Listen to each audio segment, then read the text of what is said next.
Rekord ieħor fil-qasam tat-turiżmu din id-darba fl-allokazzjoni tal-Gvern għal din l-industrija fil-budget biex pajjiżna jibqa' jattira kemm jista' jkun turisti.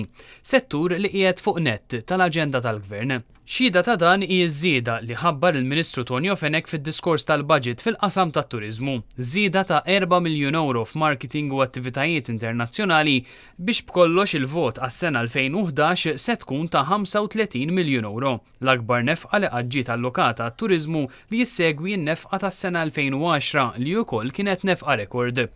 Dan mhux l-uniku investiment li qed isir biex jiżdied it-turiżmu u biex l-esperjenza tat-turist f'Malta tkun tal-ogħla kwalità. Tħabbar ukoll it-twaqqif ta' fond ta' 10 miljun euro f'għajnuna lil negozji fis-settur turistiku biex dawn ikunu jistgħu jiżviluppaw il-prodott turistiku tagħhom u bekk jitla l-livell turistiku f'Malta. Waqt li kienet jaqra l-budget tas-sena li ġejja l-Ministru Fenech qal li fl-aħħar xhur erġejna bdejna naraw is-settur tat-turiżmu jirkupra wara d-daqqa li ħaf fl-2008 minħabba r-riċessjoni dinjija. Tonio Fenech qal li f'Settembru li għadda meta mqabbel mal-istess xahar is-sena li għaddiet kien hemm żieda ta' 15.4%. Bekk Settembru kien it-tielet xahar konsekuttiv li fih rajna ammont ta' turisti rekord f'pajjiżna. Il-Gvern irid sostna l-Ministru li neqgħu mixjin fuq din il-linja u propju minħabba f'dan ser isir investiment ta' 6 miljun euro u nofs għat-tiżbieħ ta' żoni turistiċi.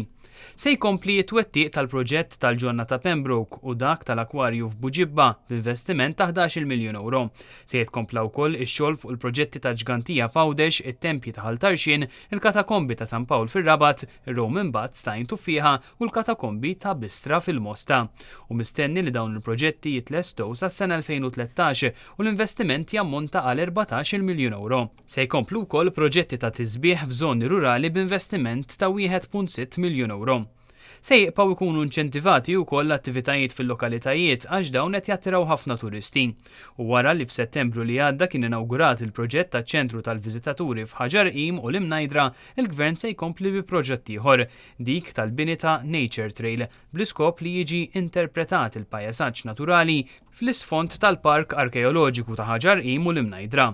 Biex tpatti għall-investiment u żieda fl-allokazzjoni tat-turiżmu se jkun hemm żieda minima fuq il-VAT fuq l-akkomodazzjoni li se tiżdied minn 5 għal 7%.